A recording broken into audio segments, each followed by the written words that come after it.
Good morning, dear student. I am from TSN Senior Secondary School. I teach in class 10th. Revision notes on chapter number 3, metals and non-metals. Dear student, आज हम start कर रहे हैं revision metal and non metal का, जो कि हमारा है चैप्टर नंबर 3। आपको ध्यान होगा डियर स्टूडेंट, मैंने इस पर जब वीडियोस बनाए थे इस लेसन पर, तो 4 पार्ट में हमने इस लेसन को स्टडी किया था। ठीक है, सबसे पहले तो हम ये जान लेते हैं कि इस लेसन में से क्या क्या डिलीट हुआ है। तो डिलीटेड टॉपिक्स है इस लेसन में से basic metallurgical process and corrosion and it's prevention method. ये जो है इस लेसन में से ये टॉपिक्स जो हैं वो डिलीट हो चुके हैं, इसलिए मैं अपने इस रिवीजन वीडियो में इन टॉपिक्स को नहीं लूँगा। ये आपको ध्यान रखना है। जब भी रिवीजन आप देख रहे हैं तो कोशिश करिए कि एनसीईआरटी बुक आपके पास रखी हो, ठीक है, ताकि रिवीजन जो है वो थोड़ा हमारा आसान हो जाए। मैं एक बार पहले भी आपको बता चुका हूँ, जो लेसन के मिड में बीच बीच में जो येलो बॉक्स दिए हुए होते हैं वहाँ से क्वेश्चनिंग पार्ट जरूर आनी है इस बार, इसलिए आपको उन येलो बॉक्स जो है उनको अच्छी तरह से पढ़ लेना है। ठीक है, चलिए नेक्स्ट हम बात करते हैं यहाँ पर फिजिकल प्रॉपर्टीज ऑफ मेटल्स। ठीक है, रिवीजन स्टडी कर रहे हैं और रिवीजन में सबसे पहले हमने लिया है फिजिकल प्रॉपर्टीज ऑफ मेटल्स। ठीक है, तो देखिए आप जानते हैं डियर स्टूडेंट, मेटल्स के अगर एग्जांपल मैं दूं तो मेटल के एग्जांपल है sodium Na sodium, K potassium, Fe iron, Cu copper, Zn zinc और Pb लेड। ये कुछ मेटल्स के मैंने यहाँ पर एग्जांपल आपको दिए हैं। और इन मेटल के अगर हम फिजिकल प्रॉपर्टीज की बात करें तो देखिए कुछ फिजिकल प्रॉपर्टीज हैं जो कि इन शॉर्ट में मैंने आपको समझाई है। ठीक है, इस लेसन को पूरा मैंने लगभग कवर किया है रिवीजन में। लेसन को इंटरेस्टिंग भी बनाया है छोटी छोटी ट्रिक्स देकर। शाइनिंग सरफेस, मेटल्स जो होती है उनकी सरफेस शाइन करती है, ये प्रॉपर्टी क्या कहलाती है? इनकी लस्टर प्रॉपर्टी। ठीक है, क्वेश्चन आता है लस्टर प्रॉपर्टी पे, और what do mean by lustre property. तो शाइनिंग सरफेस मेटल की जो होती है उसी को हम लस्टर प्रॉपर्टी बोलते हैं। बीटन इनटू थिन शीट्स, इन्हें बीट करके थिन शीट्स में कन्वर्ट किया जा सकता है, ये प्रॉपर्टी इनकी कहलाती है malleable property. Malleable property. Third properties हम इंट्रोड्यूस हैं कि जितनी भी मेटल्स है वो हार्ड तो होती है, तो हार्डनेस प्रॉपर्टी तो इनमें हो गई। फोर्थ नंबर पर है ड्रॉन इनटू थिन वायर्स, इन्हें पतले वायर्स के फॉर्म में कन्वर्ट किया जा सकता है, और ये प्रॉपर्टी क्या कहलाती है? जो वायर फॉर्म में आप इन्हें कन्वर्ट कर रहे हैं, डक्टिलिटी प्रॉपर्टी। ठीक है, नेक्स्ट इसके बाद good conductor of heat and electricity. Metals जितनी भी मेटल्स हैं वो हीट और इलेक्ट्रिसिटी की बहुत अच्छी कंडक्टर मानी जाती है, तो आपको ये भी ध्यान रखना है इनकी प्रॉपर्टी में। साउंड ऑन बीटन, इन्हें बीट करने पर साउंड क्रिएट होता है, आवाज आती है। ठीक है, ये प्रॉपर्टी कहलाती है इनकी सोनोरस प्रॉपर्टी। ठीक है, सोनोरस प्रॉपर्टी। नेक्स्ट इसके बाद high melting and boiling point. Metal जो है इनके मेल्टिंग पॉइंट और बॉइलिंग पॉइंट जो है बहुत ज़्यादा हाई होते हैं। ये सब हमने अभी स्टडी करी है मेटल्स की फिजिकल प्रॉपर्टीज, और मेटल्स के कुछ एग्जांपल मैं यहाँ पर पहले ही आपको दे चुका हूँ। नेक्स्ट ऐसे ही हम फिजिकल प्रॉपर्टीज स्टडी करते हैं नॉन मेटल्स की। ठीक है, नॉन मेटल्स की तो देखिए डियर स्टूडेंट, नॉन मेटल्स के कुछ एग्जांपल मैंने यहाँ पर दिए हैं। Carbon, sulphur, C for carbon, S for sulphur, N for nitrogen, O for oxygen, I for iodine और H फॉर हाइड्रोजन। ठीक है, ये नॉन मेटल्स हैं जो कि पीरियोडिक टेबल में आपको P ब्लॉक जो है आपका उसमें दिख जाएगी।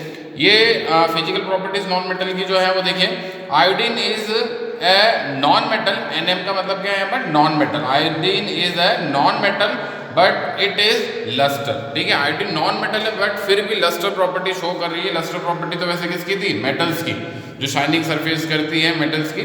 ठीक है, बट आयोडीन भी जो है लस्टर प्रॉपर्टी शो करता है। नेक्स्ट इसके बाद carbon is a non metal, Nm non metal that can exist in different form. Carbon एक नॉन मेटल है बट फिर भी ये बहुत सारी फॉर्म में मिलता है।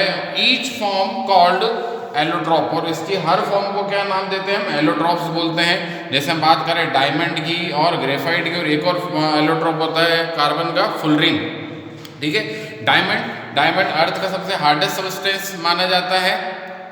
डायमंड अर्थ का बहुत हार्डेस्ट सबस्टेंस माना जाता है। मेल्टिंग पॉइंट, बॉइलिंग पॉइंट इसका बहुत हाई होता है। ऐसे हम बात करें ग्रेफाइट की, तो ग्रेफाइट जो है इसका स्लिपरी नेचर होता है, इस वजह से इसका यूज जो है वो लेड पेंसिल्स बनाने में हम करते हैं, और ये इलेक्ट्रिसिटी के लिए कंडक्टर का काम करता है। ठीक है, इसमें से करंट फ्लो हो सकता है ग्रेफाइट में, बिकॉज क्योंकि ग्रेफाइट में जो लेयरी स्ट्रक्चर है ग्रेफाइट का, उनमें फ्री इलेक्ट्रॉन्स मिलते हैं। ठीक है, जो भी मैं डियर स्टूडेंट यहाँ पर बोल रहा हूँ आपको रिवीजन वीडियो में, इन चीज़ों को आपको माइंड में रखना है, क्योंकि एग्जाम पर्पज से ये सब चीज़ें इंपॉर्टेंट है। यही जो है वो वहाँ से क्वेश्चनिंग पार्ट बनेगा। ठीक है, ये आपको ध्यान रखना है। ग्रेफाइट जो है वो कंडक्टर है इलेक्ट्रिसिटी का, बिकॉज क्योंकि इसके लेयर स्ट्रक्चर में फ्री इलेक्ट्रॉन्स मिलते हैं। ठीक है, नेक्स्ट इसके बाद most of the non metals produce acidic oxides when dissolved in water. जो नॉन मेटल्स हैं जब इन्हें वाटर में डिजोल्व किया जाता है तो ये एसिडिक ऑक्साइड फॉर्म करती है। Acidic oxide, non metal acidic oxide form करती है। Most of the metals produce basic oxide, और जो मेटल्स है वो बेसिक ऑक्साइड्स फॉर्म करती है डिजोल्व इन वाटर। जब नॉन मेटल को वाटर में डिजोल्व किया जाता है तो वो एसिडिक ऑक्साइड प्रोड्यूस करती है, और जब मेटल्स को वाटर में डिजोल्व किया जाता है तो ये बेसिक ऑक्साइड प्रोड्यूस करती है। इनका जनरल कैरेक्टर है, इंपॉर्टेंट कैरेक्टर है, ध्यान रखना है आपको। एक मैंने यहाँ पर क्वेश्चन दिया आप लोगों के लिए, give an example of metal which. यहाँ पर एक क्वेश्चन दिया है, इस क्वेश्चन के 4 पार्ट है। एग्जाम्पल देना है मेटल का। ए पॉइंट इसका लिक्विड एट रूम टेम्परेचर, जो कि रूम टेम्परेचर पे क्या हो, लिक्विड स्टेट में हो। ऐसी कोई मेटल आपको याद आ रही है जो लिक्विड फॉर्म में हो रूम टेम्परेचर पर? जी हाँ, मरकरी। ठीक है, नेक्स्ट है इसके बाद कट विथ नाइफ, जिसे चाकू से काटा जा सकता हो। तो मेटल को चाकू से काटा जा सकता हो, ऐसी कोई मेटल आपको याद आ रही है? जी हाँ, लिथियम, सोडियम और पोटेशियम, ये 3 मेटल्स ऐसी है जिन्हें इनके सॉफ्ट नेचर की वजह से इन्हें नाइफ से काटा जा सकता है। नेक्स्ट है इसके बाद बेस्ट कंडक्टर ऑफ हीट, जो हीट की बेस्ट कंडक्टर हो, तो इसका एग्जाम्पल आप दे सकते हैं सिल्वर। ठीक है, नेक्स्ट है पुअर कंडक्टर ऑफ हीट, तो इसके एग्जाम्पल आप दे सकते हैं लेड और मरकरी। ठीक है, इस क्वेश्चन का मैंने आपको यहीं पर आंसर बता दिया है। नेक्स्ट इसके बाद में मैं यहाँ पर स्लाइड चेंज करता हूँ।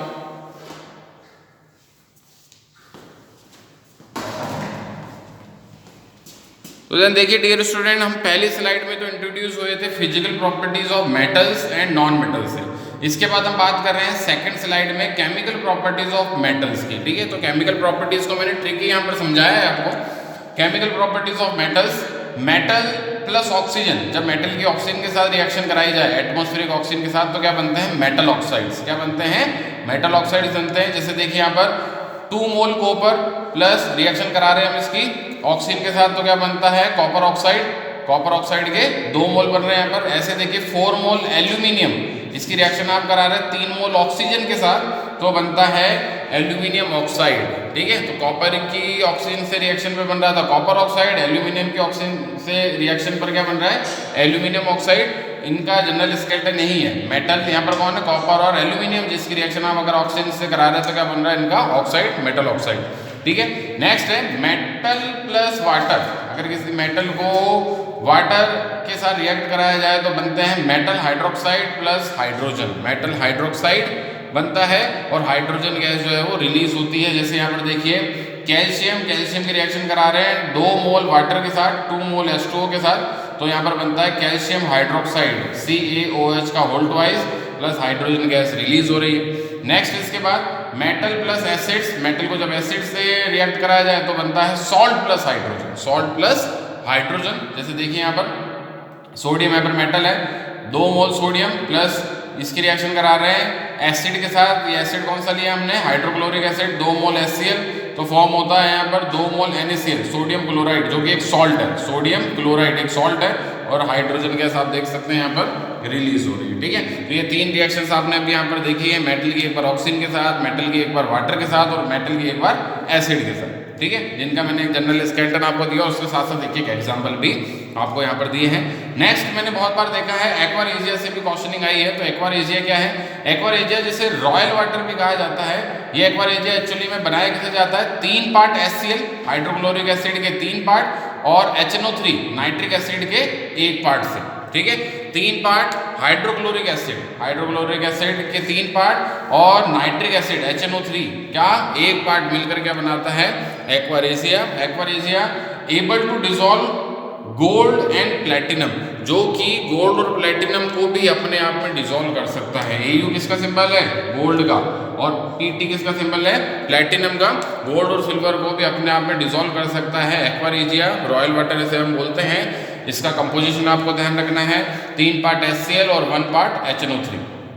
ठीक है, नेक्स्ट इसके बाद नेक्स्ट देखिए यहाँ पर मेटल की, जब मेटल के सॉल्ट से ही रिएक्शन कराई जाए तो क्या होगा, तो उसके लिए एक रिएक्शन है कि मेटल ए, कोई मेटल है ए, इसकी रिएक्शन हम करा रहे हैं salt solution of metal B के साथ, तो बनता है salt solution of metal A और मेटल बी यहाँ पर अलग हो जाती है। तो आप देख सकते हैं एक तरह से डिस्प्लेसमेंट रिएक्शन है। वापस बोल देता हूँ, ये कौन सी रिएक्शन है, डिस्प्लेसमेंट रिएक्शन है। जैसे यहाँ पर देखिए, यहाँ पर मैंने लिया है जिंक की रिएक्शन में करा रहा हूँ कॉपर सल्फेट के साथ। यहाँ पर कॉपर भी मेटल है और कॉपर का हमने यहाँ पर क्या ले रखा, सॉल्ट ले रखा सल्फेट। जिंक की रिएक्शन हम करा रहे हैं कॉपर सल्फेट के साथ, तो यहाँ पर बनता है जिंक सल्फेट और कॉपर जो है वो अपने सॉल्ट से डिस्प्लेस हो रही है। ठीक है, तो यहाँ पर आप देख सकते हैं वैसे कि यहाँ पर जो जिंक है, ठीक है, जिंक और अगर कॉपर की हम बात करें तो जिंक जो है वो कॉपर को डिस्प्लेस कर रहा है, जिंक कॉपर को डिस्प्लेस कर रहा है उसके सॉल्ट से। Zinc, copper sulphate, ZnSO4, zinc sulphate और कॉपर। ठीक है, तो ये जो रिएक्शन है मेटल प्लस मेटल सॉल्ट की रिएक्शन है और एक डिस्प्लेसमेंट रिएक्शन का एग्जांपल है ये। नेक्स्ट इसके बाद हम इंट्रोड्यूस होते हैं रिएक्टिविटी सीरीज से। तो रिएक्टिविटी सीरीज भी आपको दे रखी है, पीरियोडिक टेबल में ध्यान रखना है रिएक्टिविटी सीरीज क्या होती है। Reactivity series, it is a list of metal arranged in the order of their decreasing activities. ये एक मेटल की लिस्ट है, बहुत सारे मेटल्स को हमने यहाँ पर लिस्टेड कर रखा है, अरेंज कर रखा है उनको, और उन अरेंज किस बेस पर कर रखा है, उनकी डिक्रीज होती हुई रिएक्टिविटी और एक्टिविटी के बेस पर।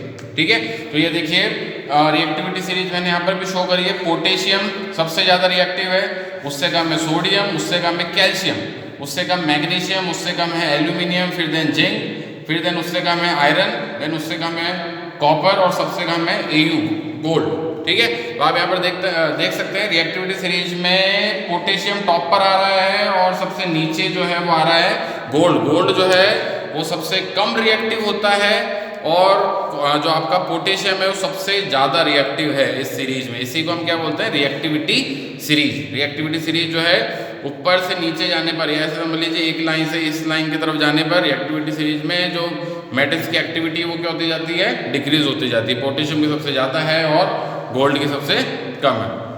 नेक्स्ट इसके बाद हम इंट्रोड्यूस होते हैं आयोनिक कंपाउंड्स से। ठीक है, ये भी एक स्पेशल क्लास है कंपाउंड्स की। Ionic compounds, they are found by the joining of cations and anions. ये बनते हैं कैटायंस एनायंस की जॉइनिंग से। कैटायंस पर चार्ज होता है पॉजिटिव, एनायंस पर चार्ज होता है नेगेटिव, ये आपको ध्यान रखना है। ठीक है, अब देखिए इसके बाद मेटल्स फॉर्म्ड कैटायन।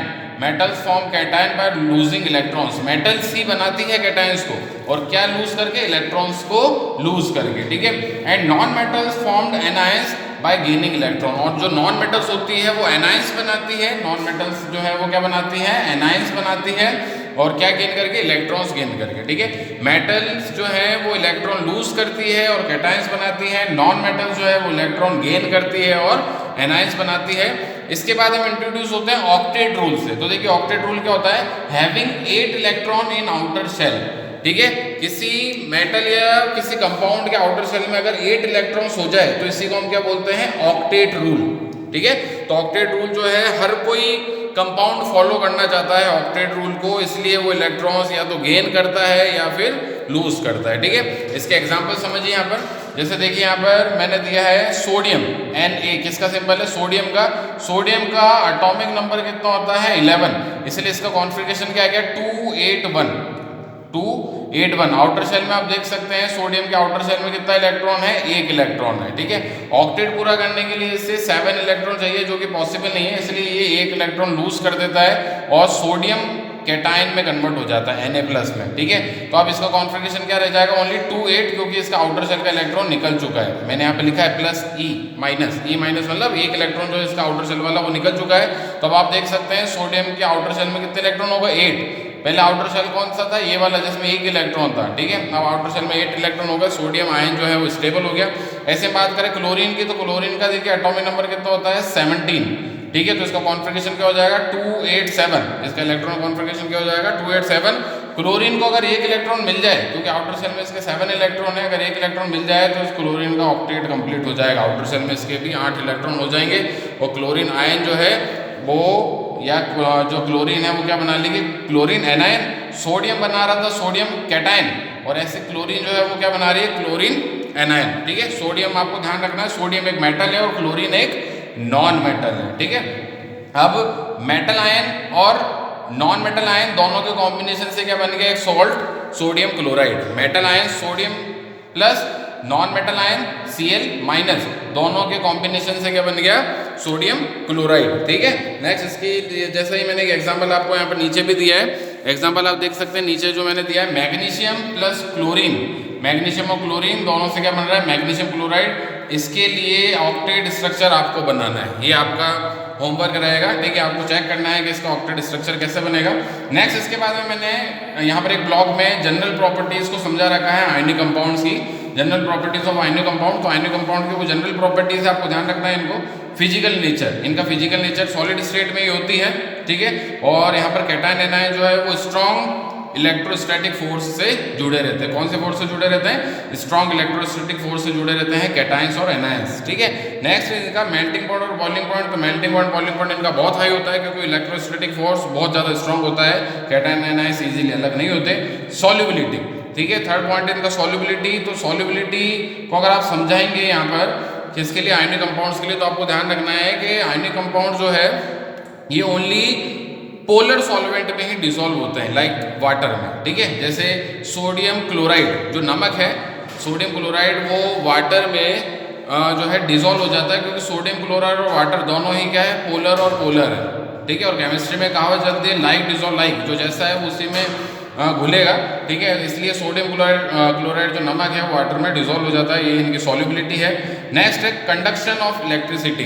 ये जो कंपाउंड्स हैं अपनी सॉलिड स्टेट में तो इलेक्ट्रिसिटी कंडक्ट नहीं करते, बट अपनी मोल्टन स्टेट और सॉल्यूशन स्टेट में इलेक्ट्रिसिटी कंडक्ट कर सकते हैं क्योंकि वहाँ पर इनमें जो कैटायंस और एनायंस है वो दोनों अलग अलग हो जाते हैं, उनका बीच का जो इलेक्ट्रोस्टैटिक फोर्स है वो ब्रेक हो जाता है और इस वजह से वो जो है इलेक्ट्रिसिटी कंडक्ट कर पाते हैं, ठीक है। तो देखिए डियर स्टूडेंट, आज मैंने ये दोनों जो स्लाइड्स हैं इसमें आपके लेसन थर्ड जो है आपका मेटल्स और नॉन मेटल, इसको मैंने कवर किया है। रिवीजन में मैंने सारे टॉपिक्स लगभग लिए हैं, ठीक है। आप चाहें तो इन स्लाइड्स की स्क्रीनशॉट लेकर रख सकते हैं ताकि रिवीजन करते टाइम पर आपके लिए ये बेनिफिशियल हो, ठीक है। आई होप आपको जो आज का रिवीजन पार्ट है वो बहुत पसंद आया होगा। Thank you so much.